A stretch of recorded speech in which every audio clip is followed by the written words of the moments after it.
नमस्कार विद्यार्थी मित्रांनो, स्वयं लर्निंग पॉईंटमध्ये आपलं स्वागत.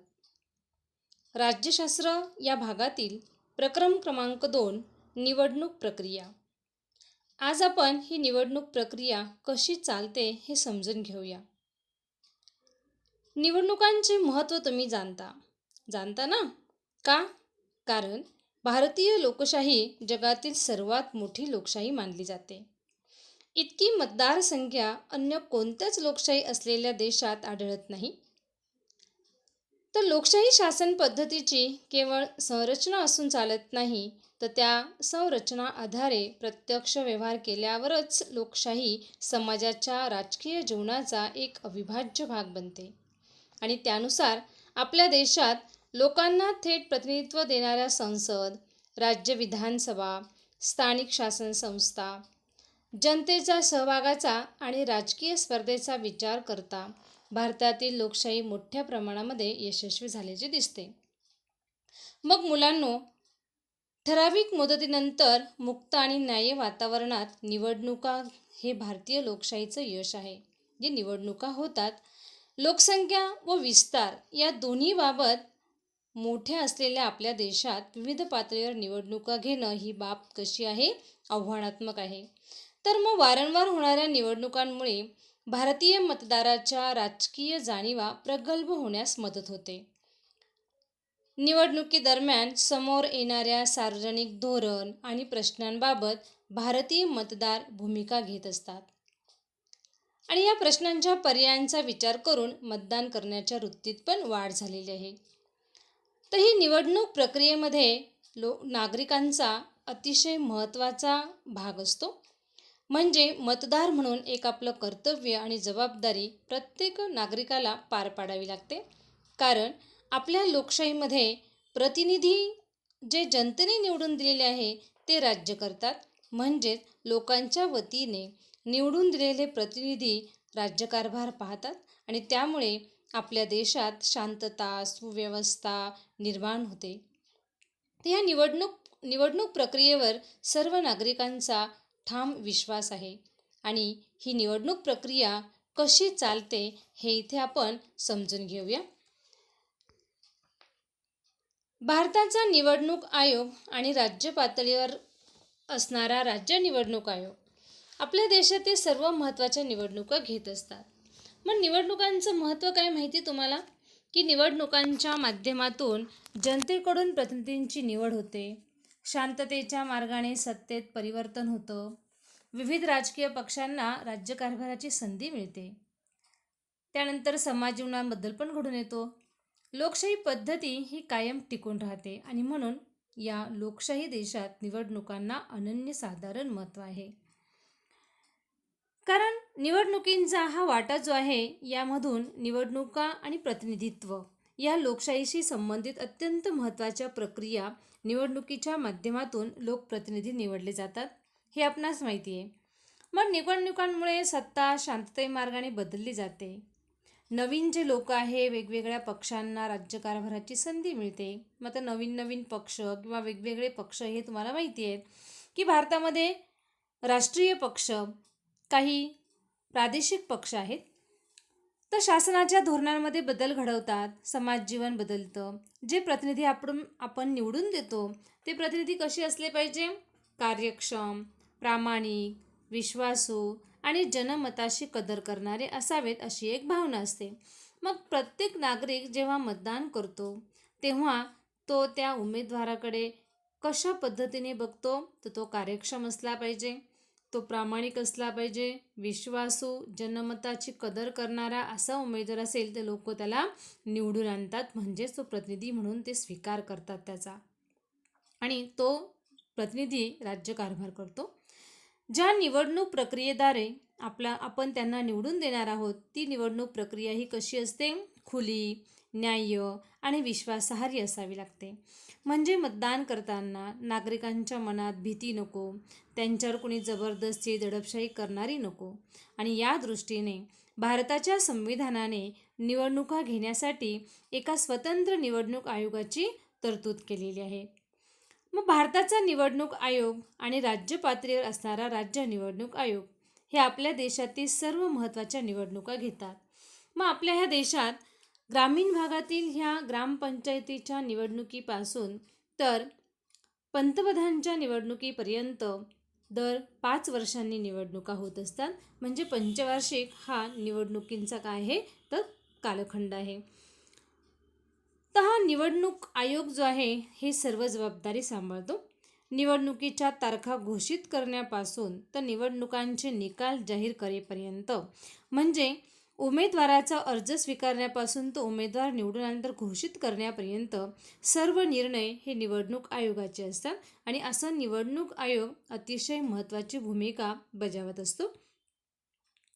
निवडणूक आयोगाच्या मार्गदर्शनाखाली आणि नियंत्रणाखाली ही निवडणूक आयोग चालतो. म्हणजे निवडणूक आयोग जो आहे तो कार्य करत असतो. तर याच्यावर जी जबाबदारी आहे ती सर्वात मोठी आहे. कारण एका मोठ्या व व्यापक लोकशाही प्रक्रियेचा निवडणूक प्रक्रिया हा काय आहे तर अविभाज्य भाग आहे.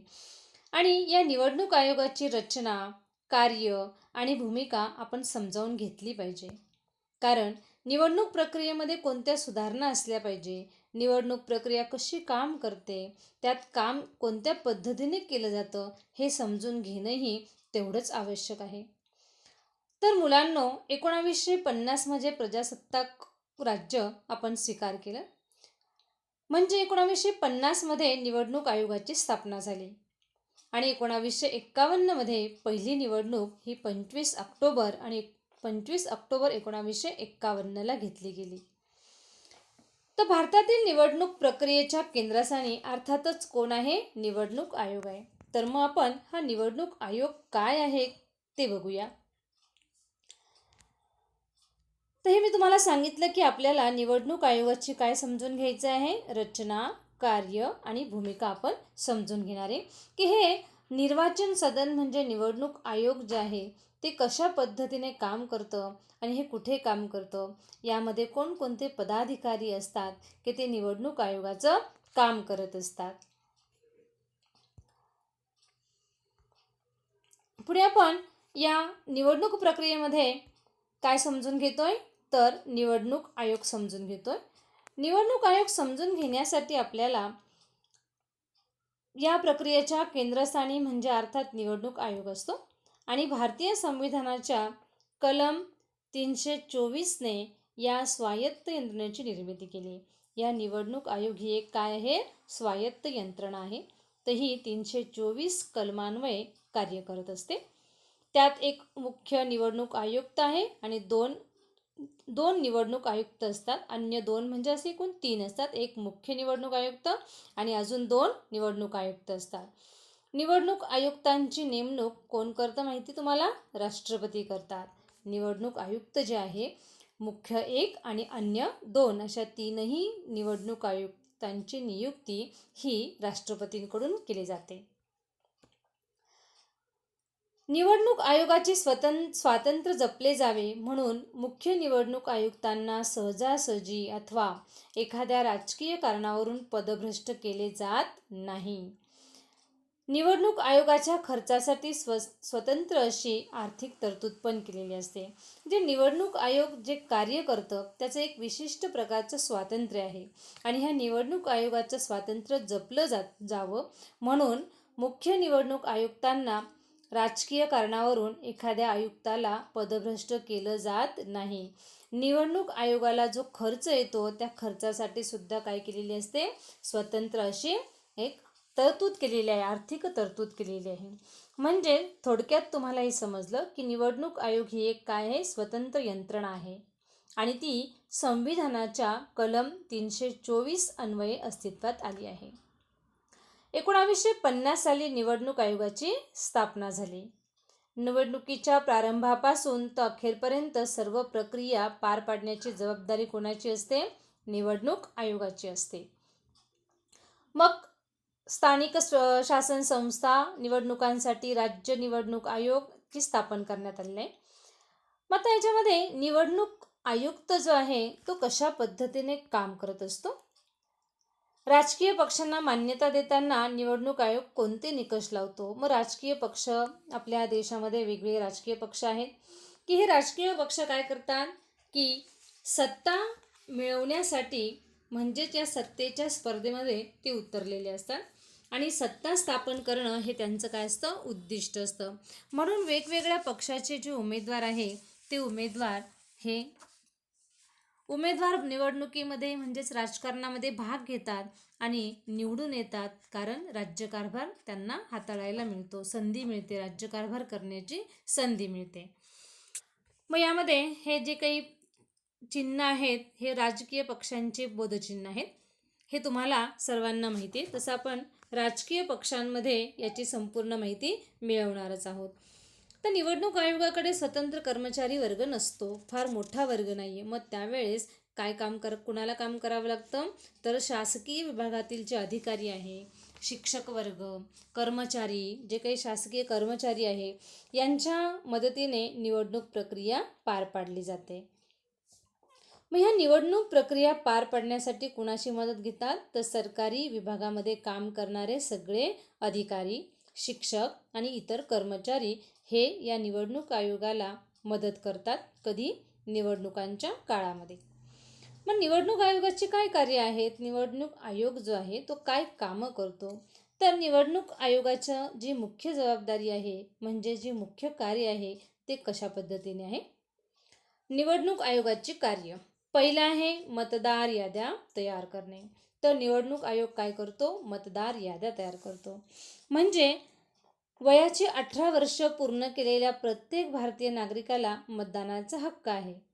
मग ते बजावण्यासाठी त्याचं नाव मतदार यादीत असावं लागतं.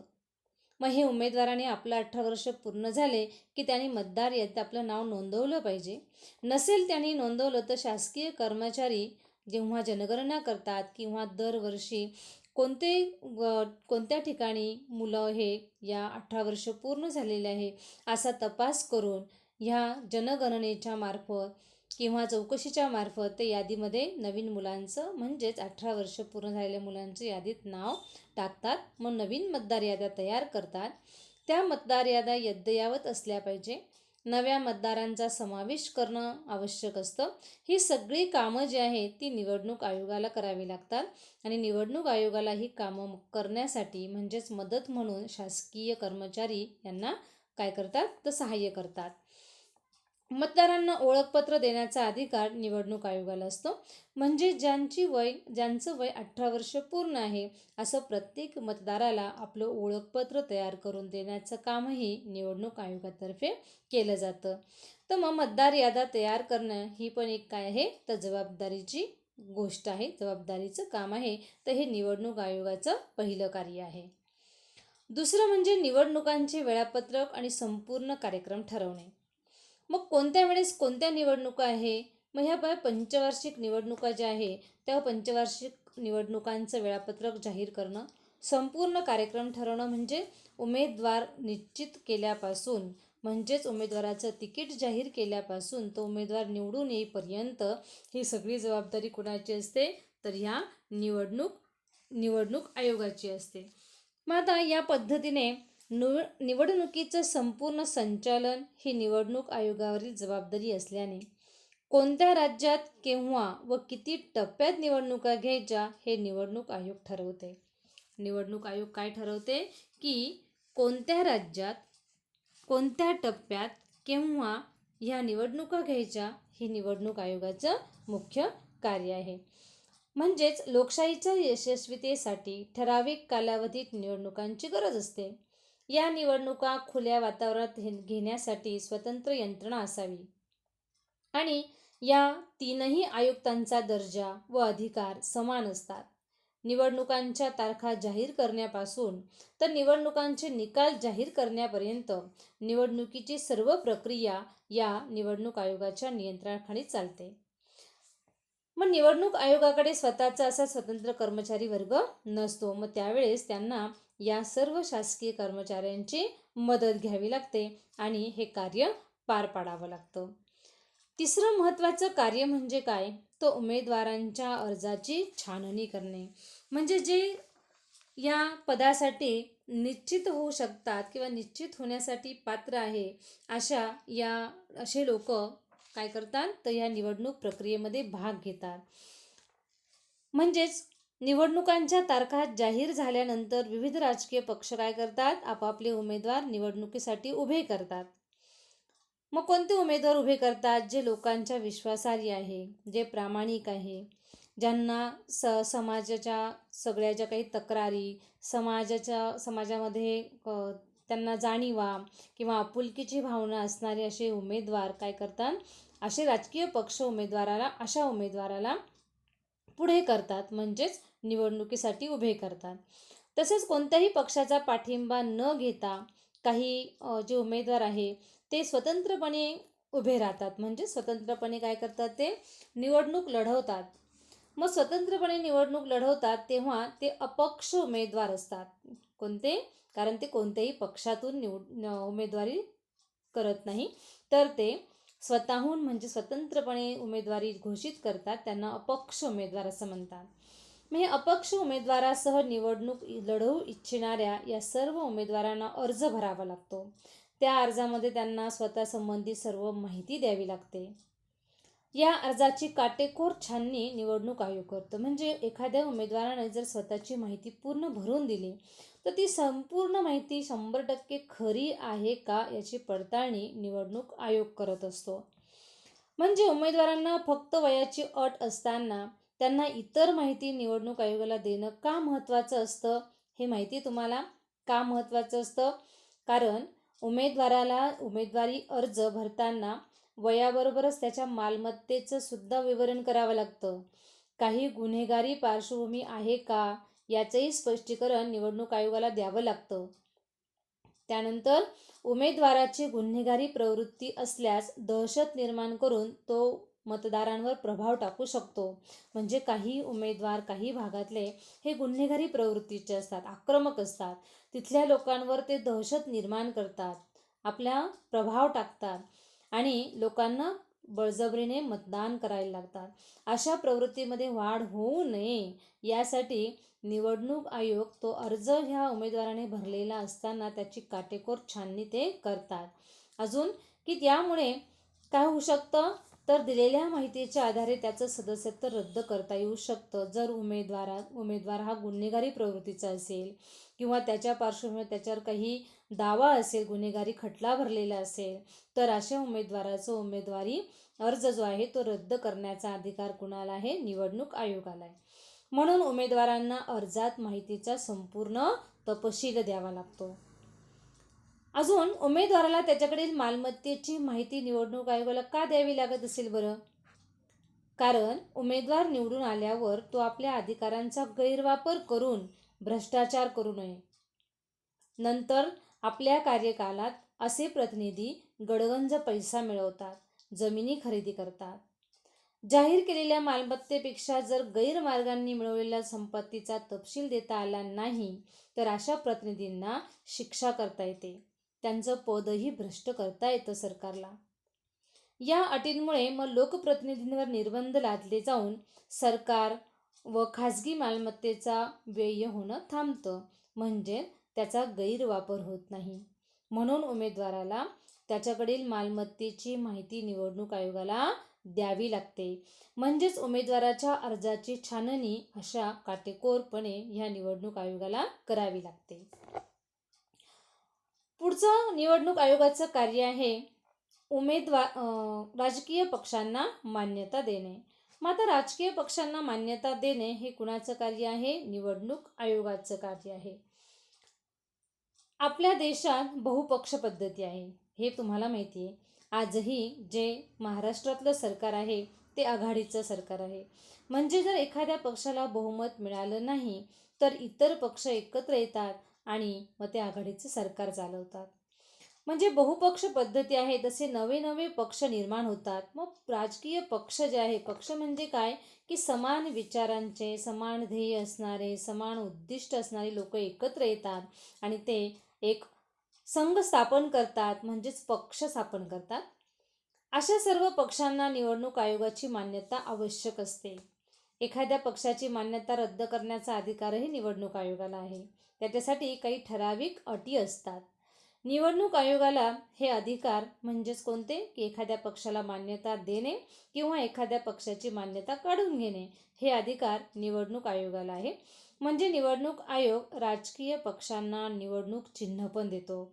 जसं भारतीय जनता पक्ष म्हटलं की कमळ, त्यानंतर राष्ट्रीय काँग्रेस म्हटलं की हाताचा पंजा. असे जे काही चिन्ह आहे, निवडणूक चिन्ह, हे कोण देतं, निवडणूक आयोग देतो. कुणाला, राजकीय पक्षांना. म्हणजेच राजकीय पक्षांना मान्यता देण्याचं कामही कुणाचं आहे, निवडणूक आयोगाचं. म्हणजे निवडणूक आयोगाला अतिशय महत्त्वाची जबाबदारी पार पाडावी लागते. मग सर्वच राजकीय पक्षांना निवडणूक चिन्ह असतात का? तर स्वातंत्र्यानंतर भारतामध्ये निरक्षरतेचं प्रमाण फार मोठं होतं. का असतात ते पण समजून घ्यायचे, की त्यामुळे मतदारांना मतपत्रिकेतील नावं वाचून मतदान करणं शक्य नव्हतं. मग हे चिन्ह का द्यायचं, त्याचं कारण सांगते मी तुम्हाला. कारण फार पूर्वी म्हणजेच स्वातंत्र्यानंतरच्या काळामध्ये, की भारतामध्ये सगळेच लोक सुशिक्षित होती, म्हणजेच साक्षर होती असं नव्हतं. त्यांना लिहिता वाचता येत नव्हतं, पण सगळ्यांनाच मतदानाचा हक्क आहे. मग मतदान करण्यासाठी त्यांना चित्र समजलं तर चित्रावरून त्यांना तो राजकीय पक्ष समजत असायचा. मतदारांना मतपत्रिकेतील नावं वाचून मतदान करणं शक्य नव्हतं. मग प्रचाराच्या वेळीही बॅनरवर केवळ नाव लिहिल्यास ती नावं वाचणं त्यांना शक्य नव्हतं. मग यासाठी राजकीय पक्षांना आणि अपक्ष उमेदवारांनाही निवडणूक आयोग सुरुवातीपासूनच काय करतं, चिन्हांचं वाटप करत आलेलं आहे. त्यामुळे कोणत्या उमेदवाराला मत द्यायचं हे या निरक्षर लोकांना हे चिन्हांवर ओळखणं अतिशय सोपं होतं. आणि म्हणून या राजकीय पक्षाला मान्यता देऊन त्याचबरोबर त्या पक्षाचं चिन्ह पण डिसाईड करणं हे निवडणूक आयोगाचं महत्त्वाचं कार्य होतं.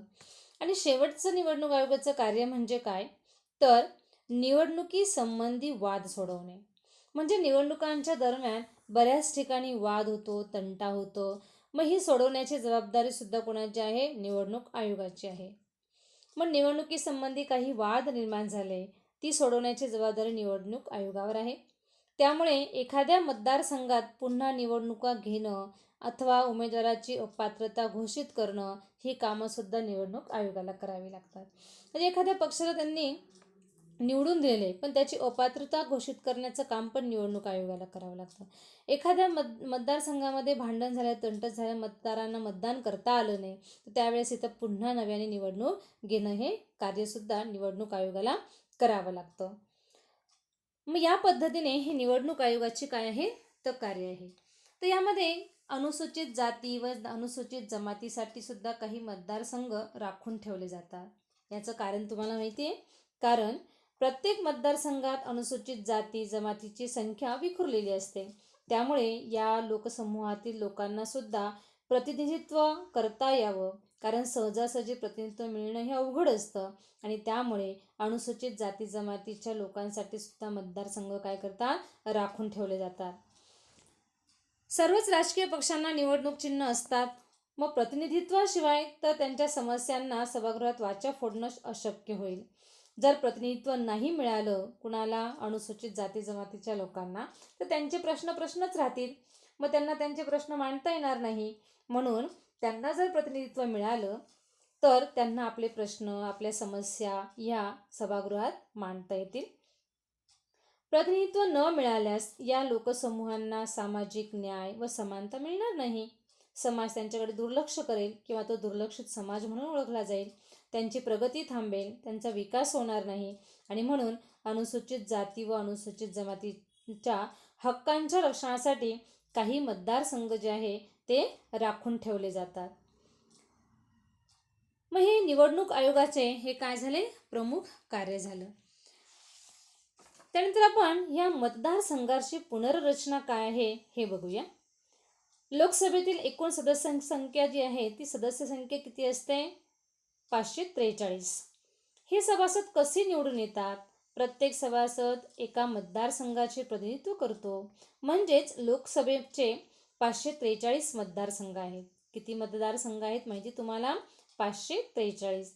हे मतदारसंघ निर्माण करण्याचं काम निवडणूक आयोगाच्या हे परिसीमन समिती करते. आणि ती कोणत्याही दबावाखाली न येता ही यंत्रणा तटस्थपणे मतदारसंघाची पुनर्रचना करते. ही काय करते तर तटस्थपणे मतदारसंघाची पुनर्रचना करण्याचं काम कोणाकडे असतं? परिसीमन समिती. कारण याच्यावर कुणीही दबाव टाकू शकत नाही. ती आपली त्रयस्थपणे काय करत असते? काम करत असते. म्हणून हे मतदारसंघाची पुनर्रचना हा जो काही भाग आहे तो सुद्धा तेवढाच कसा आहे? महत्त्वाचा आहे. मग तुम्हाला या निवडणूक आयोगाचे कोणकोणत्या गोष्टी इथे समजलेल्या आहे? तर निवडणूक आयोग म्हणजे काय? निवडणूक आयोगाचे कार्य आणि निवडणूक आयुक्त पदासाठी काय तुम्हाला अजून माहिती हवी आहे? म्हणजे जर निवडणूक आयुक्त हे पद हवं असेल तर त्यासाठी काय करायला लागतं? मग भारतीय निवडणूक आयोग या यंत्रणेमध्ये एक मुख्य निवडणूक आयुक्त आणि अन्य काय असतात? 2 निवडणूक आयुक्त असतात. तिघांना पण काय असतं? समान अधिकार असतो.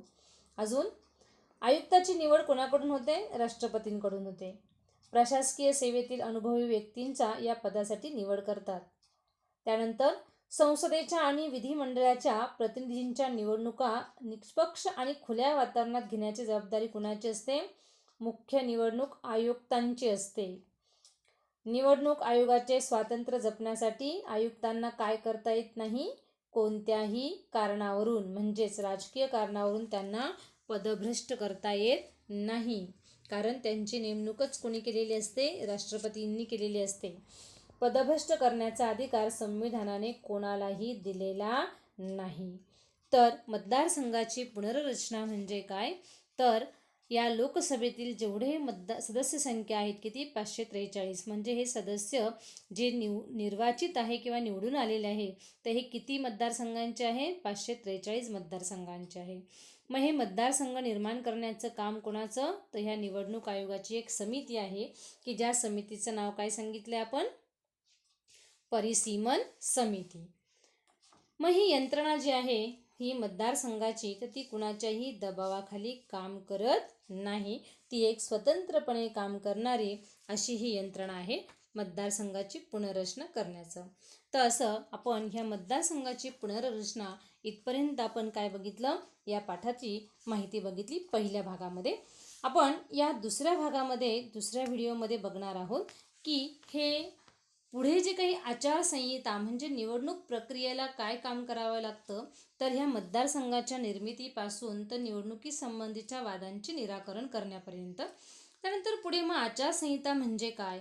मुक्त आणि न्याय्य निवडणुका घेण्यासमोरील आव्हानं कोणती? निवडणूक सुधारणात काय करणं? या सर्व गोष्टींचा आढावा आपण व्हिडिओ 2 मध्ये बघणार आहोत. तर तुम्हाला हा व्हिडिओ समजला असल्यास लाईक करा, शेअर करा आणि कमेंट्स पण टाका आणि टेक्स्टबुकचं रीडिंग पण करा आणि दुसरा व्हिडिओ ऐकण्यासाठी तत्पर राहा. समजलं मुलांनो? थँक्यू. Bye bye.